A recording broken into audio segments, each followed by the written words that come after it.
Bonjour amis terriens. Vous le savez maintenant, je m'appelle Shambhala.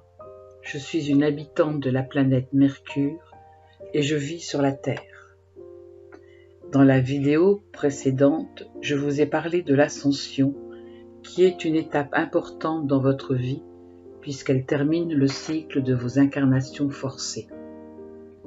En effet, tant que vous n'avez pas nettoyé votre corps éthérique des énergies disqualifiées qu'il contient, vous êtes obligé de revenir en incarnation.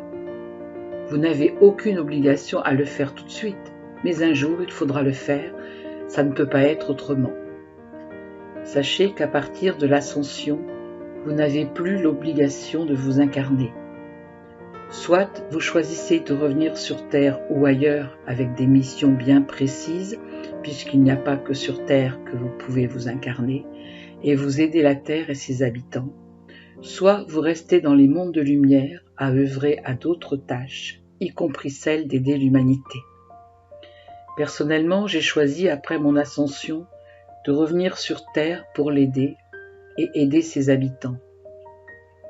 Sachez que les mondes de lumière sont paisibles puisqu'ils sont amour et lumière. Vous n'y verrez jamais ce que vous rencontrez sur la Terre et qui vous éprouve tant parfois. Cela n'est pas possible. Sachez qu'en acceptant de m'incarner sur la Terre la première fois, à la demande des grands êtres, il y a de cela plus de 107 000 ans, jamais je n'ai pensé que je resterais éloigné aussi longtemps de chez moi, ni qu'il me faudrait autant de temps pour revenir sur Mercure. Vous comprendrez au fur et à mesure que vous écouterez ces vidéos pourquoi ce temps a été si long, et vous comprendrez aussi pourquoi vous ne cessez de traîner d'incarnation en incarnation en affrontant sans arrêt les mêmes difficultés. Aujourd'hui, la plupart d'entre vous en avez assez de vivre comme vous le faites. Vous voulez que votre vie change et certains sont prêts au changement. Vous devez savoir que ces changements n'arriveront pas tout seuls. Vous devez d'abord les créer dans votre conscience pour qu'ils arrivent et après seulement, ils se matérialiseront sur la Terre. Changer, mes amis, ne veut pas dire avancer ou retarder l'heure de vos repas. Cela ne veut pas dire non plus moins travailler ou passer plus de temps devant ce que vous appelez la télévision. Changer demande un réel effort, sachez-le. Changer, c'est abandonner les croyances que vous avez et qu'on vous a inculquées depuis la nuit des temps, afin de vous réapproprier seulement celles qui vous conviennent. Changer, c'est aussi vous détacher de votre style de vie qui est dépassé. C'est encore abandonner vos jugements et votre suffisance pour vous positionner dans l'amour, ce qui ne sera pas facile pour certains. Qu'ils ne se découragent pas, ils y arriveront. Si ce n'est dans cette incarnation, ce sera dans la ou les suivantes. De toute façon, le temps n'a pas d'importance, l'important c'est d'y arriver. Sur la Terre, une partie des terriens aspire au changement, mais la plupart ne sont pas encore prêts à cela.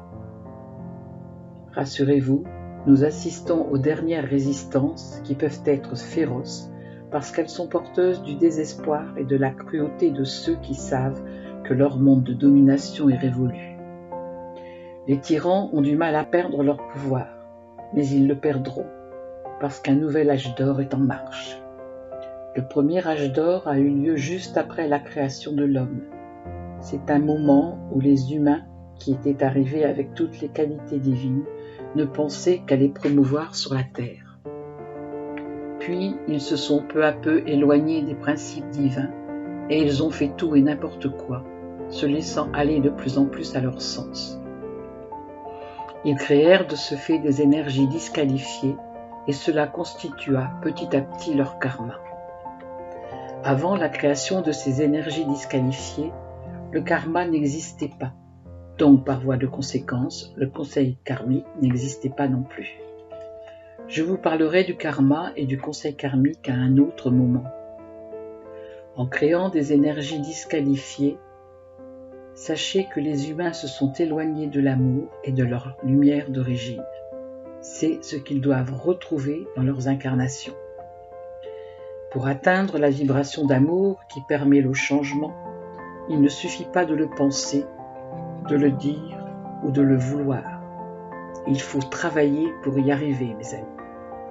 Il faut penser avec amour, parler avec amour, agir avec amour, ressentir avec amour, être dans l'amour et devenir responsable de vous-même et de ce qui vous entoure. Vous le voyez, la tâche n'est pas aisée, mais vous y arriverez parce que ce que certains ont déjà fait, vous pouvez le faire.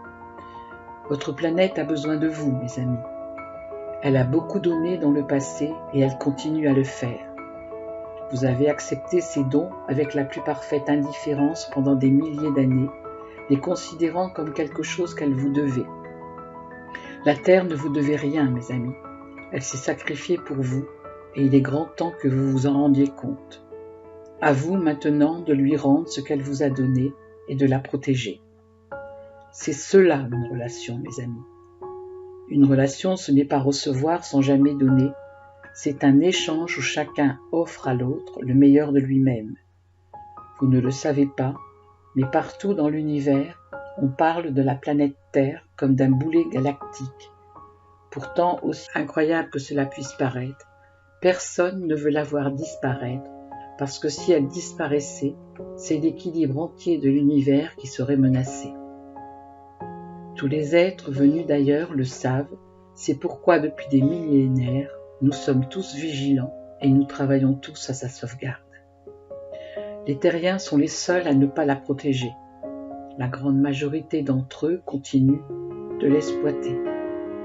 Les hommes ne se rendent pas compte que les arbres qu'ils coupent sont les poumons de la terre, que les cristaux qu'ils prélèvent pour leur plaisir ou la commercialisation représentent ses artères, que le pétrole qu'ils brûlent est son sang, et que les minéraux et les gemmes qu'ils exploitent font partie de son système énergétique.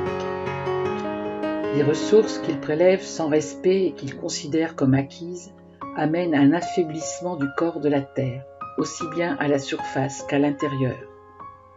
Les arbres, comme les terriens, les animaux, les végétaux et les minéraux, sont des êtres vivants qui appartiennent à la Terre, notre mère cosmique.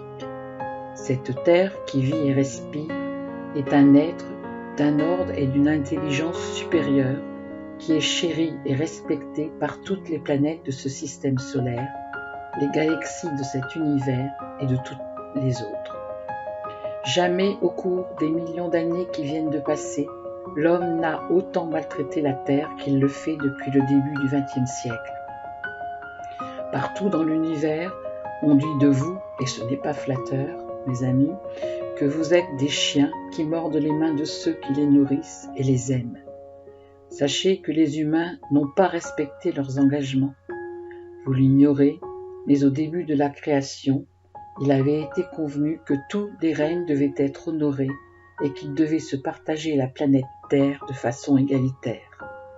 Les humains ont oublié leurs promesses et ils l'ont asservie, faisant de la nature des êtres à leur service.